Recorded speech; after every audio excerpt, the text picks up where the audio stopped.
Hey, Shalom, Kahala, Yahweh Bashim Yahushai, Bashim Chachadash, the ones and apostles of great millstone, the Shalom, two brothers in the highways and byways, doing the work sincerely and faithfully, and continually fighting the good fight of faith.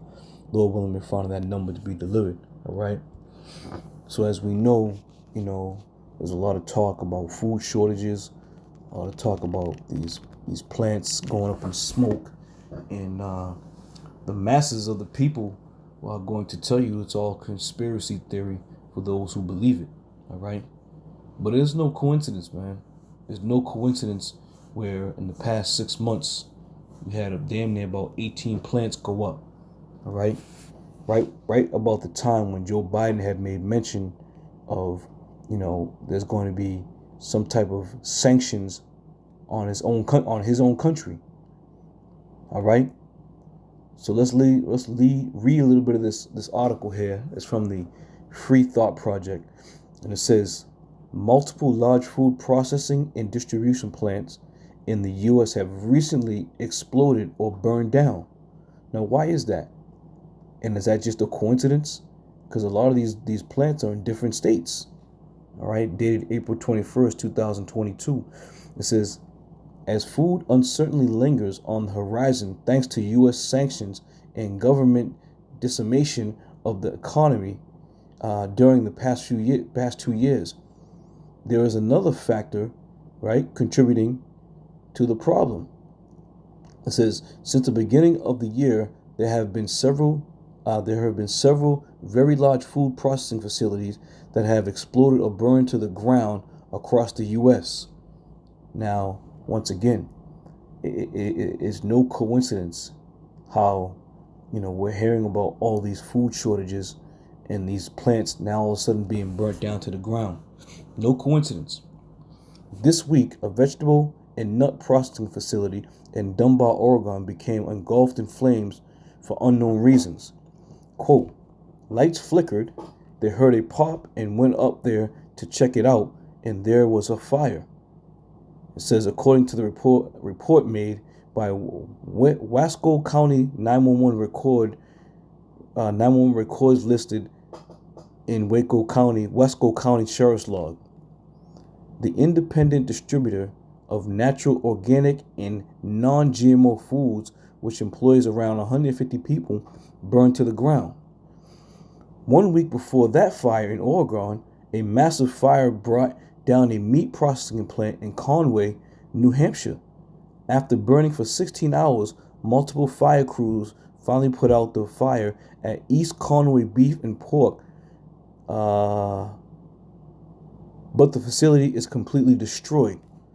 All right, and it goes on. That same week, in Pinellas, California, a massive fire at Taylor Farms processing facility led to the evacuation of residents as it burnt for 17 hours. Taylor Farms is a major agricultural company that processes and delivers many of the salad kits seen in grocery stores. The cause of this fire is currently under investigation. All right. I didn't play this before. Matter of fact, I don't have Twitter, so I can't play that shit. All right. Continuing on. It says just weeks before that, a massive fire engulfed a Walmart distribution center in Plainfield, Indiana, where over 1,000 employees shipped food and other supplies all over the region. The fire destroyed a massive 1 million square foot operation. That same week, one of the largest food facilities of its kind in South Texas caught fire and burned to the ground. Prior to burning down, the Rio Fresh facility in San Juan, Texas, packaged and shipped a variety of Texas-grown items, including Texas 1015 sweet onions, melons, greens, cabbage, and kale. The cause of this fire is currently unknown. Continuing on. In Hermiston, Oregon, in February, a massive food processing facility suddenly exploded, injuring 7 of the nearly 400 employees who worked at the Shearer's food plant. According to reports, the cause of the explosion, which originated near the boiler, is still under investigation. All right. Now, like I said, I don't have Twitter, but I don't know if I can play these things. All right. But once again, it's just a food plant going up in smoke. All right. So food shortages are on the way, man. They're continuing on. It's not only food production and distribution plants either. In Macropoc, Arizona, in March, a massive fire wiped out the Macropoc food pantry, which distributes food to the less fortunate. More than 50,000 pounds of food was destroyed in a blaze that lasted 24 hours. The fire is also under investigation.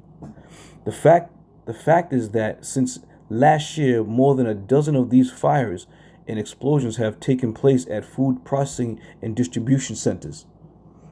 And we got a couple people making comments, but we're going to ride on. It says, to be clear, general warehouse fires are quite common. In fact, fire departments respond to more than 1,000 a year. However, the main cause of these fires is arson. What more? Fires in wood processing facilities are not common and occur far less often. To claim that all of these incidences are related would be pure speculation, but given the current supply chain situation and looming food shortages, the very idea of critical infrastructure burning to the ground for any reason is unsettling, to say the least. All right, and it's just going to go on with a bunch of comments at this point, so I'm not going to read the comments. But all that being said, how ironic and how so-called coincidental you have all these fires going in these food plants and production places and distribution places all of a sudden burning to the ground.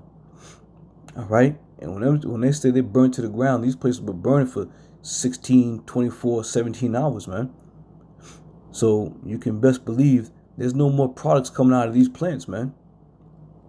All right. 2 Ezra 4:15, it says, behold, saith the Lord, I will bring plagues upon the world, sword, famine, death, and destruction. All right. So once again, that sword and that famine's coming, man. And that's going to lead to death and destruction as well. I mean, it's no mystery, man. We're in the last days, and the powers that be, if you will, are slowly but surely putting a stronghold or putting America in a chokehold, man. Cutting off the circulation.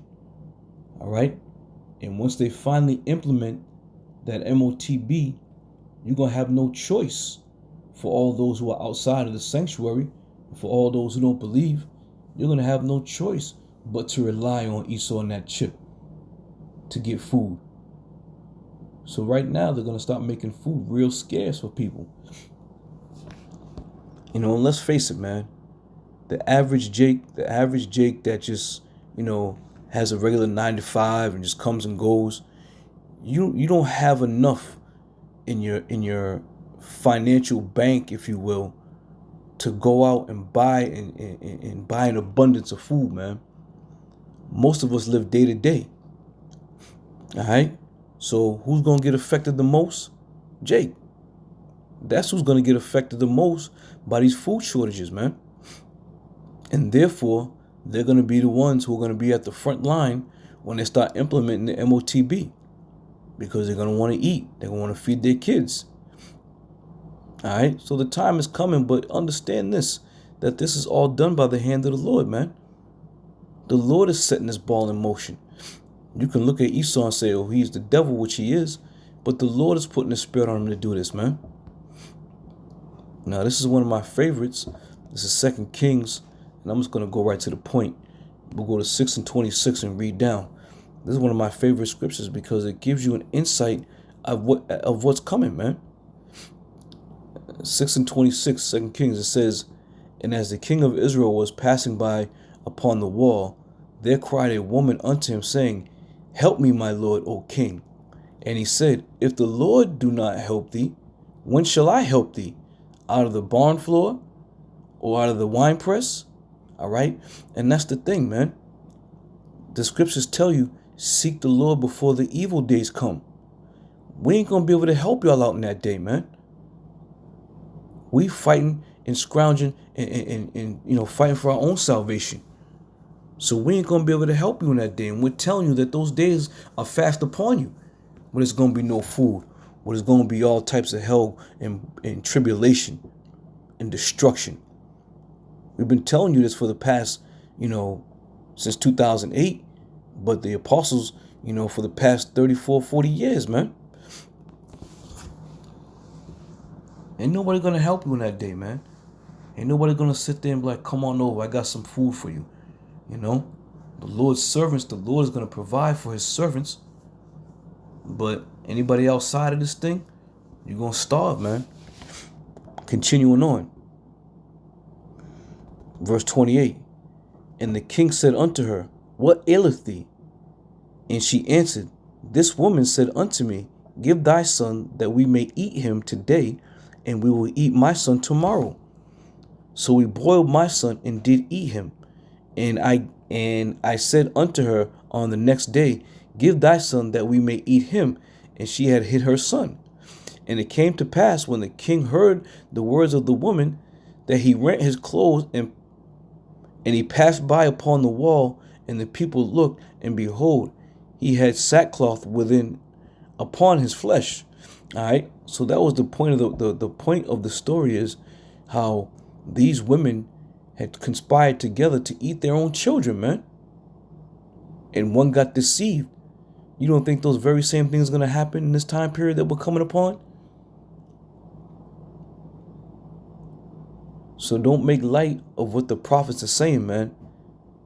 Take good heed and come back to Yahweh Shai, man. Repent and come back to the Lord, that he may protect you and guide you when these tribulations come about, man. A lot of you people are still joking and thinking it's all bullshit. You're going to find out real soon. All right. Continuing on. Isaiah 65:13. It says, therefore, thus saith the Lord, power, behold, my servants shall eat. You see that? The Lord said his servants are going to eat, man. And we're not worried about, the stores closing down. We're not worried about, the troubles and the tribulation that's coming, man. For we have been foretold that these things were going to happen. All right. It says, but ye shall be hungry. Behold, my servants shall drink, but ye shall be thirsty. Behold, my servants shall rejoice, but ye shall be ashamed. All right. So if you're none of the Lord's servants, then these things and these tribulations, these plagues are going to come upon you. And like I said, man, the average Jake, you don't have a pot to piss in. You don't have enough money or the room or the ability to go out and buy, 2 years worth of food and harbor it in a cave somewhere. Most likely, for I'll say 99% of the Israelites out there, when this shit goes down, and it will go down, the food that you got in your cupboards is pretty much going to be the only food you have until you run out, and then shit is going to get real.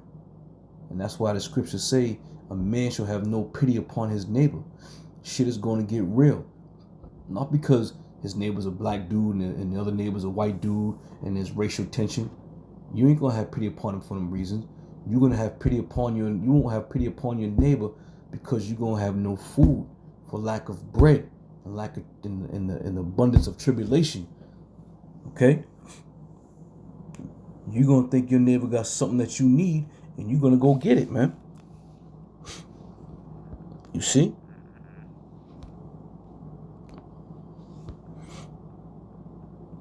Let me jump down, go back to 2 Ezra to prove some points here. And it says, 2 Ezra 15:14, it says, woe unto the world and them that dwell therein, for the sword and the destruction draweth nigh, and one people shall stand up and fight against another, with swords in their hands. For there shall be sedition among men, and invading one another. They shall not regard their kings nor their princes. In the course of their actions shall stand in their power. A man shall desire to go into a city, and shall not be able, for because of the pride the city shall be troubled. The houses shall be destroyed, and men shall be afraid. A man shall have no pity upon his neighbor, but shall destroy their houses with the sword, and spoil their goods, because of lack of bread, and for great tribulation. You see that? For lack of bread and great tribulation. Jumping back up to verse 5.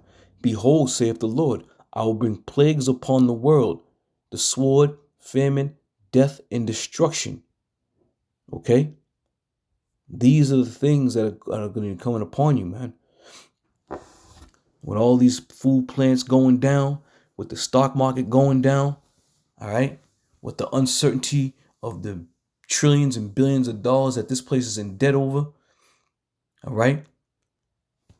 Now, let me go back and let me just play this once again, because this is important now.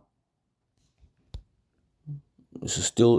Well, it may be a bit late for that. I remember still talking prevalent. to an Australian diplomat at one point about this break between the U.S. and China, and said, both sides are going to say, whose team are you on? And he said, our job is to make sure the question never arises. But the question has arisen. And so I think we have to go deeper. And it's not about the U.S. versus China. It's about what underpins a world order is always the financial system. I was very privileged. My father was an advisor to Nixon when they came off the gold standard in '71. And so I was brought up with a kind of inside view of how very important the financial structure is to absolutely everything else. And what we're seeing in the world today, I think, is we are on the brink of a dramatic change where we are about to, and I'll say this boldly, we're about to abandon the traditional system of money and accounting and introduce a new one. And the new one... You see that? She said, I'm going to say this boldly. When we speak on the highways and byways, we speak boldly because we know of a surety that the word of Yahweh Shai is true. All right. When these heathens and the wicked seed of the world speak boldly, they speak boldly because they know that they're going to push their agenda through, and they know it to be true. All right. So once again, if you plan on eating, you're going to have to subscribe to this new method of currency, which is that digital state, which is that MOTB. Okay, they're telling you right to your face, man. They're telling you, here we come. Here we come. As I entitled the video before, ready or not. They're going to shove it right down your damn throat, man. The new accounting is what we call blockchain. It means digital. It means having a almost perfect record of every single transaction that happens in the economy, which will give us far greater clarity over. All right. So the time is coming. All right. The chips are in place. And you're going to see what these kings of the earth are going to do. That was called the World Government Summit, man.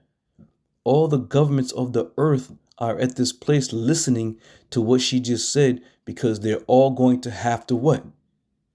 Convert to that new method of currency.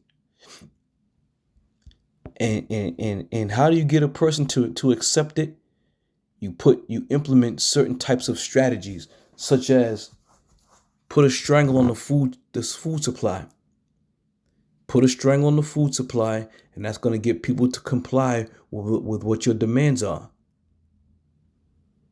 Very simple, man. It's very simple.